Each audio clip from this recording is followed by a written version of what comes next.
Welcome, everyone, to the YMCA's Game Changer podcast.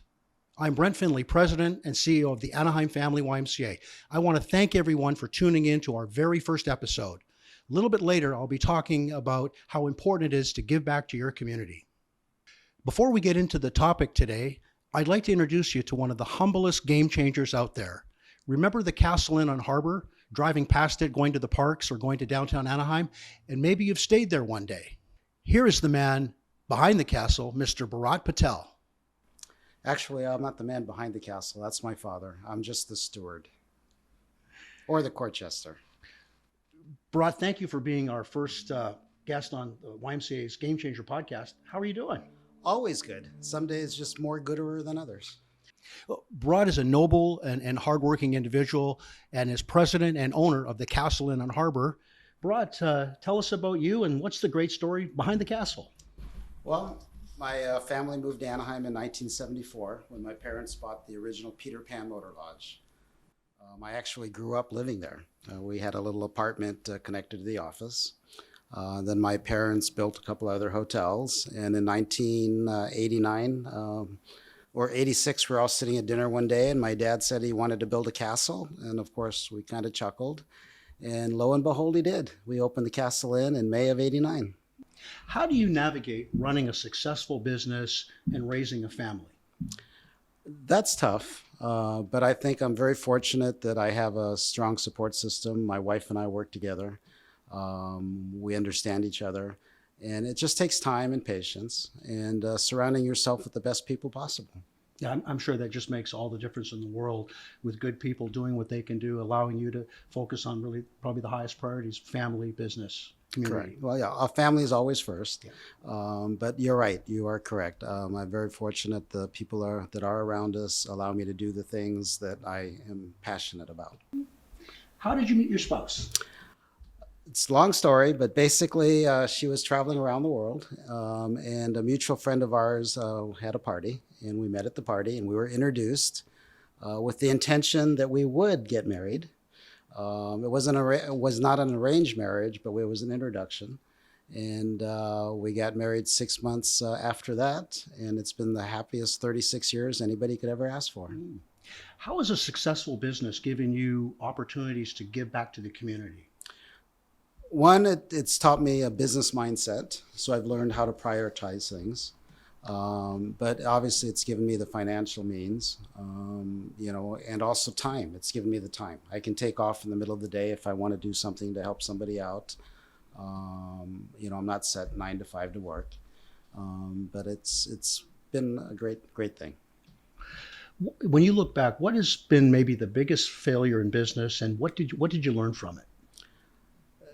Business is one of those things, you have a lot of little failures. And it's nice to sort of let those roll off your back, but the main thing is to learn from them. I don't really worry about the big failures because you can't go through life thinking, I could have, I should have. You just got to do what you can and accept what's happened in the past and move on. Is there one that stands out maybe a little more than some of the others? There might be some times when we thought, well, maybe we should have bought that property or we shouldn't have bought that property. But like I said, it's you can't live in the past. So, I've learned to just accept what we've done. You make the best decisions you can at the time and you go through with it. You got to keep moving forward. Yeah. If you can think of one thing that you'd like to be remembered for, what would that be? The one thing would be that Bharat left the world a little bit better place than when he came into it. That how important that is. I mean, I think people want to strive to leave that leave that legendary mark. If you could go back and you're sitting and visiting with your 18-year-old self, what advice would you give that 18-year-old? Stop worrying about your hair. I said the same thing. Tell me about two of the most influential people in your life. Well, it would be three. My parents, 1 and 2, and my wife. I'm very blessed that I've had what I consider the most wonderful parents. They let me fall down and make a lot of mistakes, but they're always there to pick me up. And my wife just for putting up with me and being my best friend and my sounding board And I'm very fortunate that we both have the same passion for our community and the children we want to serve.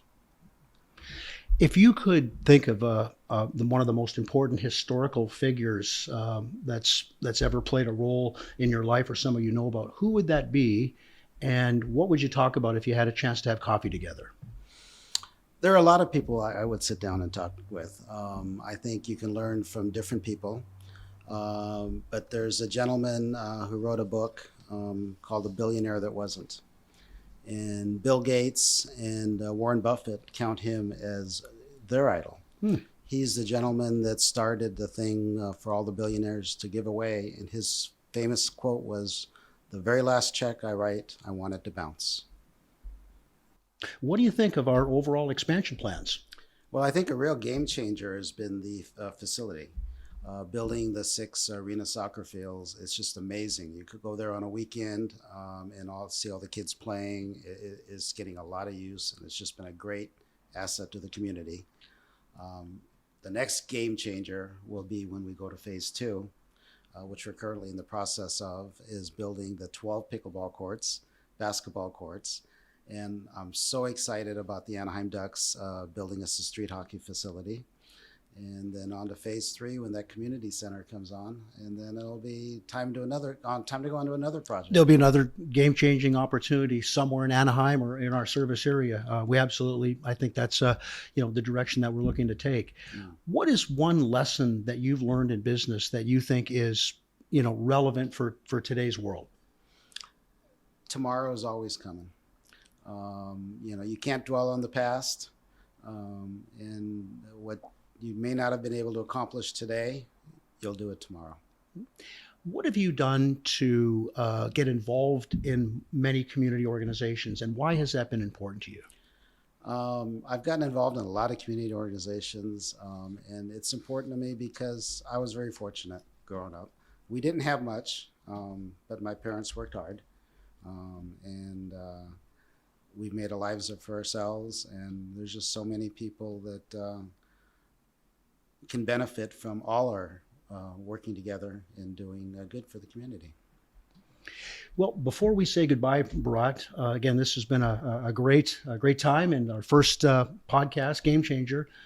If you can think of one of the most game-changing moments in the community, what would that be? That's a tough one again. You're a tough questioner. I guess that's the right way to put it. Or even a moment, if it doesn't have to be, an event or something that was, that you brings back the greatest memory. Yeah, I think when we first put the shovel in the ground for the facility, for me, that was, because we've been talking about that for so long, and just to see the dirt being moved got me motivated to do more, spread the word more. People that know me or meet me for the first time, I bring it up. Well, Rod, it's been a long time since we've had a place that we call home here in Anaheim as a YMCA, 1995, and now we have the soccer piece done, thriving, 390 kids playing in the current league. Maybe there's a future, U.S. national team member, MLS player, women's national league player that's going to come from Anaheim.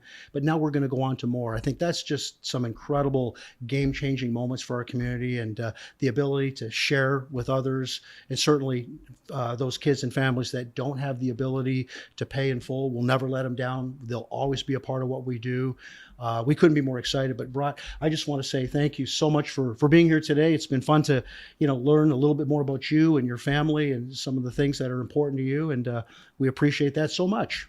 Well, thank you for having me. It was an honor to be the inaugural person, but I would like to say that the thing that motivates me is the staff. The staff of the Anaheim Y is amazing. Every time I see what they do, it just gets me to want to do more. They're the real backbone of what they are. And I thank them for allowing me to be a steward of the Y.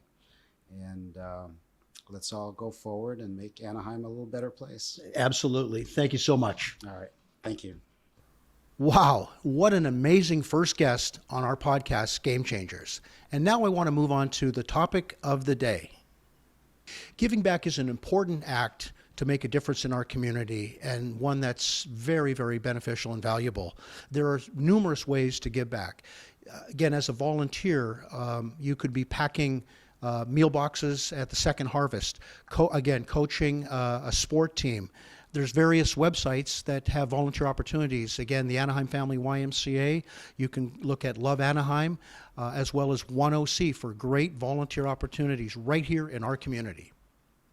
Another way to give back is through sharing your expertise. Many nonprofits are always looking for program experts, product experts. Again, what a fantastic way to showcase your ability to an organization that needs it and probably struggles to, pay for that talent on their staff team. So don't underscore that opportunity. At the YMCA, we use various interns that come fresh out of college with great skills and abilities, and they make a huge difference to our work and our mission. Giving back is so important. I know families that are pressed for time with kids in school and just trying to figure out what is that important balance, yet they want to give back. And I see these families giving back on weekends when there is more time. They're participating in neighborhood cleanups, a beach cleanup. But they find ways to find purposeful activities that the whole family can be a part of. Other examples, we have some families that mom or dad will be the coach of their athletic sport team. Again, giving back through volunteering as a coach. Really important. But again, I think ultimately every family has to look for these opportunities, and there's so many out there in our community, ways to give back, and it doesn't take a lot of work. It might be a half hour, it could be an hour at one of these events, but again, what a great way for the family to be together when people are pressed for time. And time is certainly something that we only get very little to be together. And I think the bonding. My family personally, we've participated on Thanksgiving Day, Christmas meal preparation. An organization that's very that we're very fond of is the Salvation Army and meal days. And again, teaching our children how important it is to give back at an early age has been beneficial. And we've watched our children grow and continue to do this. So we know those lessons matter. And of course, making a contribution is another way to be a game changer in the community. There may be corporate matching programs that your company or corporation offers. We have Giving Tuesday coming up in November on the 28th as an opportunity to have a match gift. Again, make a huge positive difference at any one of our nonprofit organizations. The important thing is that it's a cause that matters to you and your family that you're supporting. I'd like to thank Bharat Patel, our first guest in our podcast. I'd like to thank the staff of City Church for allowing us to make this our home podcast center. I'd like to thank our staff for their production of our podcast, making it informational and something of value for our community. And I hope we'll see you next month on our YMCA Game Changers podcast.